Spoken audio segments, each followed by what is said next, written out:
Hello everyone, আমি সুজয়া। আমার একটি নতুন ভ্লগে আপনাদের অনেক স্বাগত। এখন আমরা চললাম জগদলপুর থেকে ট্রেনে করে কোরাপুট। কোরাপুট ঘোরাঘুরি শুরু হওয়ার আগে যারা আমার ছত্তিশগড়ের আগের পার্টগুলি মিস করে গেছেন তাদের জন্য লিঙ্ক ডেসক্রিপশন বক্সে দেওয়া রইল। আর আমার ভিডিওগুলি ভালো লেগে থাকলে একটা কমেন্টে জানাতে ভুলবেন না, আর তার সঙ্গে লাইক বাটনটি অবশ্যই প্রেস করে দিন। জগদলপুর থেকে কোরাপুটের ডিস্টেন্স বাই ট্রেন প্রায় 105 থেকে 110 কিলোমিটারের মতো, আর সময় লাগে 3.5 থেকে 4 ঘন্টার মতো। আর এই 4 ঘন্টার রাস্তা আমরা এসি কামরায় নয়, জেনারেল কামরায় কাটিয়েছি। আর তার কারণ হলো এই যে সাইট সিন দেখছেন, এসিতে হলে এত সুন্দর সাইট সিন আপনাদের কাছে তুলে ধরতে পারতাম না। প্রতিটা টার্নিংই এত সুন্দর, আর প্রতিটা টানেলই এত সুন্দর যে ফটো তুলেও মন ভরে না, শুধুই মনে হয় বাইরের দিকে তাকিয়ে থাকি। কিন্তু অবশেষে আস্তে আস্তে সন্ধে ঘনিয়ে আসছে, তাই আর উপায়ও থাকছে না। চলুন যতটা সম্ভব আপনাদেরকে দেখানোর চেষ্টা করব। এখন পার হচ্ছে একটা টানেল, আর টানেলের পরেই আবার সুন্দর সাইট সিন। চারিপাশ ছোট্ট ছোট্ট সবুজ পাহাড়ে মোড়া। সত্যি বলতে সারাদিনে যত জার্নি ছিল, এই সুন্দর রেলযাত্রায় যেন সেই সারাদিনের থকানি কেটে গেল নিমেষেই। সন্ধে ঘনিয়ে এলো, তবুও যেন চোখ বাইরে থেকে ফেরাতে পারছি না। আর আমাদের নামার সময়ও হয়ে এসেছে।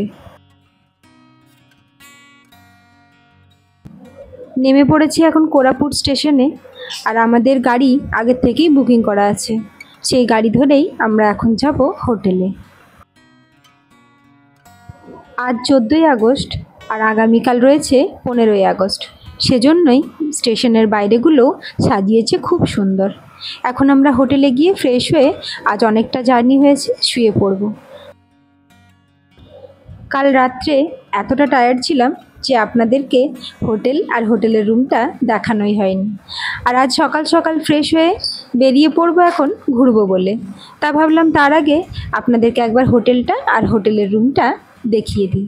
চলুন, এই যে নিচে এখন এটা রিসেপশনের জায়গা, আর আমাদের রুম রয়েছে দোতলায়। কোরাপুটে যে হোটেলে উঠেছি, এই হোটেলের নাম হোটেল অরা ভ্যালি। হোটেলটি খুব বেশি পুরনো না, 1 থেকে 1.5 বছর হয়েছে হোটেলের বয়স, তাই এখন বেশ ঝাঁ চকচকে রয়েছে। আর এই হোটেলে আমাদের রুম রেট পড়েছে, আমরা এসি রুম নিয়েছিলাম, তাই আমাদের রুম রেট পড়েছে পার ডে 1700 টাকা।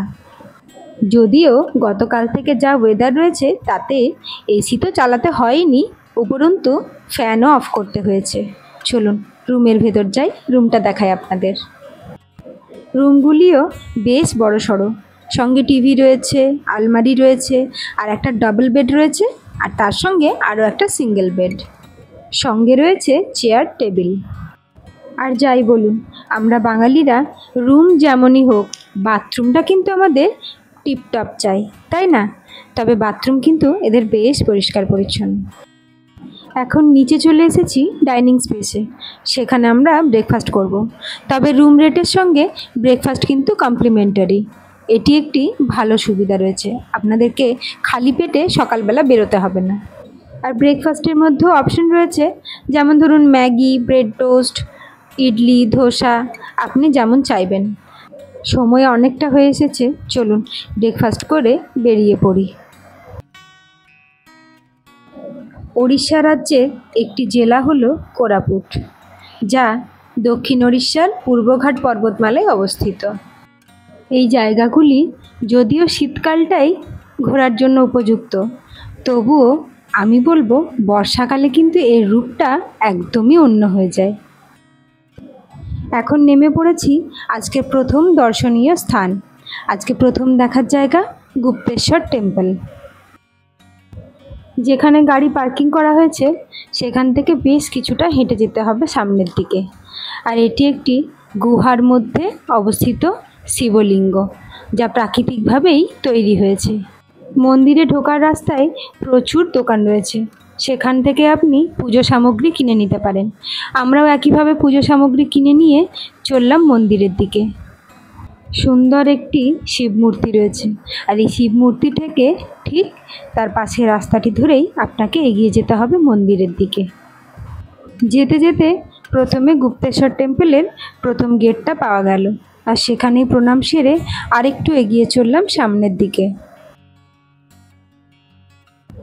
এখানেই রয়েছে মন্দিরের মেন গেটের কাছাকাছি চলে এসেছি। এখানে একটি দোকানে জুতোগুলো খুলে রেখে আমরা ওপরে উঠে যাব। এই মন্দিরটি রয়েছে একটি গুহার মধ্যে। গুহা এবং শিবলিঙ্গ উভয়ই কিন্তু প্রাকৃতিকভাবে তৈরি। প্রতি বছর শিবরাত্রিতে এখানে প্রচুর ভক্তের সমাগম ঘটে। মন্দিরটি রয়েছে পাহাড়ের ওপরে, তাই আপনাকে কিছু সিঁড়ি চড়ে যেতে হবে। আর সিঁড়িগুলিও বেশ সুন্দর, পুরোটাই পাথরের তৈরি সিঁড়িগুলি, আর সিঁড়িগুলির ওপরেও ছাউনি দেওয়া রয়েছে। সিঁড়ি উঠে এখন মেন গেটের কাছে চলে এসেছি। তবে এখানে ভেতরে আর ক্যামেরা অ্যালাউ নেই, তাও যতটা সম্ভব আপনাদেরকে দেখাবার চেষ্টা করব। প্রায় 200টা সিঁড়ি উঠে এলাম, আর এখান থেকে এরপর শুরু হচ্ছে গুহার পথ। সিঁড়ি আর গুহার রাস্তার পথ কিন্তু বেশ স্লিপ, তাই খুব সাবধানে আস্তে আস্তে চলতে হচ্ছে। আর প্রায় চলে এসেছি অনেকটা কাছাকাছি, জানি না কতক্ষণ ক্যামেরা অন করে রাখতে পারবো। এই গুহাটি সম্পূর্ণ চুনা পাথরের তৈরি। লোককথা অনুযায়ী ভগবান রামচন্দ্র বনবাসকালে এই গুহায় এসে ধ্যান করেছিলেন, আর এখানেই মহাদেবের পূজা করেছিলেন। এই শিবলিঙ্গের উচ্চতা প্রায় 6 ফুট, আর কথিত আছে এই উচ্চতা নাকি ধীরে ধীরে বাড়তে থাকে। মন্দির থেকে বেরিয়ে পড়েছি। এখন ওই মন্দিরের রাস্তা ধরেই একটু হাঁটলেই সামনেই একটি নদী রয়েছে, নাম গুপ্তগঙ্গা। এই গুপ্তগঙ্গা গুপ্তেশ্বরের একটি রহস্যময় ও পবিত্র জায়গা বলে মনে করা হয়। এই গুপ্তগঙ্গার জল গুহার ভেতর থেকে কোনো এক জায়গা থেকে আসে, কিন্তু ঠিক এর উৎসস্থল কোনখানে তা এখনো পর্যন্ত জানা যায়নি। অনেকেই মনে করেন যে এটি পাতাল গঙ্গার একটি অংশ। এই পবিত্র গুপ্তগঙ্গার জল মাথায় নিয়ে চলুন, সাইডে একটি ছোট্ট পথ রয়েছে, সেই পথ দিয়ে যতটা সম্ভব এগিয়ে যাই, দেখি কতটা আমরা দেখতে পাই। তবে দেখে শুনে যা মনে হলো, গুপ্তগঙ্গা শুধু একটি জলধারা নয়, এটি এক রহস্যময় ও পবিত্র অভিজ্ঞতা, যা প্রকৃতি ও বিশ্বাসের মেলবন্ধন। দেখুন, জলধারাটি ঠিক কোনখান থেকে বের হচ্ছে তা কিন্তু স্পষ্ট নয়। গুপ্তেশ্বর মন্দিরে এলে এটি না দেখলেই নয় কিন্তু। চলুন, ওখান থেকে বেরিয়ে এলাম। আবার বেরিয়ে এসেই দেখি এখানে এক জায়গায় বেশ সুন্দর ফটো তোলার ব্যবস্থা রয়েছে। আর জিসানের ইচ্ছা থাকলেও আমাদের আর উপায় ছিল না, কারণ হাতে সময় খুব কম ছিল, আর ঘোরার তো অনেক কিছু রয়েছে। এখন যাব আমরা গুহার দিকে। এখানে দুটি গুহা রয়েছে, একটি প্রবেদা কেভ আর আরেকটি স্বর্গদ্বার কেভ। আর আমরা চললাম এখন স্বর্গদ্বার গুহার দিকে। প্রথমে তো আমরা ভুলবশত জুতো পরেই গুহাতে উঠছিলাম, কিন্তু আমাদের একজন জানাই যে ভেতরে জুতো অ্যালাউ নেই, আপনাকে খালি পায়েই যেতে হবে। তাই আবার নেমে জুতো খুলে আমরা ওঠা শুরু করলাম। গুহাতে ওঠার মুখটি চওড়া হলেও ওপর দিকে কিন্তু গুহার মুখ 3 থেকে 4 ফুটের মতো উঁচু রয়েছে, সেখানে আপনাকে প্রায় বসে বসেই যেতে হবে। আর জিসানও আমাদের সঙ্গে ওঠা শুরু করেছিল, কিন্তু আমরাই ওকে সেফটির জন্য নিচে রেখে গেছিলাম আমাদের এক বন্ধুর কাছে, কারণ সত্যি কথা বলতে ভেতরটা কিন্তু খুব ডেঞ্জারাস। বাচ্চা নিয়ে ওঠার চেষ্টা একদমই করবেন না। আর বর্ষাকাল বলে গুহার পাথর কিন্তু একটু বেশি পিছল রয়েছে, আর ভেতরেও গুহার গা বেয়ে সমানে কিন্তু জল পড়ে যাচ্ছে। গুহার কিছুটা যেতেই ভেতরে ছোট ছোট 2-4টে আরও মুখ রয়েছে, যেগুলো দিয়ে আপনাকে প্রায় বসে বসেই যেতে হবে। আর আরও একটা কথা জানাই, গুহার ভেতরে কিন্তু কোনো আলোর ব্যবস্থা নেই, তা আপনারা যারা উঠতে চান তারা অবশ্যই সঙ্গে টর্চ রাখুন। আর আমরা প্রায় অনেকটা উঠে গেছি, আর দেখলাম যে ভেতরে কোনো আলোর ব্যবস্থা নেই। আর সত্যি কথা বলতে আমরা সেভাবে প্রিকশন কিছু নিয়েও যাইনি, সঙ্গে তো টর্চ নিয়ে যাইনি, তাই মোবাইলের আলো দিয়েই যতটা পেরেছি কাজ চালিয়েছি। এই গুহাটি সম্পূর্ণ প্রাকৃতিকভাবে তৈরি। এই দেখুন, এই পাথরটি এমনভাবে রয়েছে যেন পঞ্চনাগ। এই রকম আরও কত আকৃতির যে পাথর দেখলাম তা সম্পূর্ণ ফটোতে তুলতেও পারিনি, কারণ নিজেরা নিজেদেরকে সামলাবো না ফটো তুলবো। এই গুহার মুখ যেখানে শুরু হয়েছে আর শেষ হয়েছে একদম অন্যদিকে, যেখানে ওই যে মহাদেবের শিবলিঙ্গ দেখলেন সেখানেই শেষ হয়েছে এই গুহার মুখ। তাই যারা উঠতে চান তারা একদিক দিয়ে উঠবেন, আরেক দিক দিয়ে নামবেন।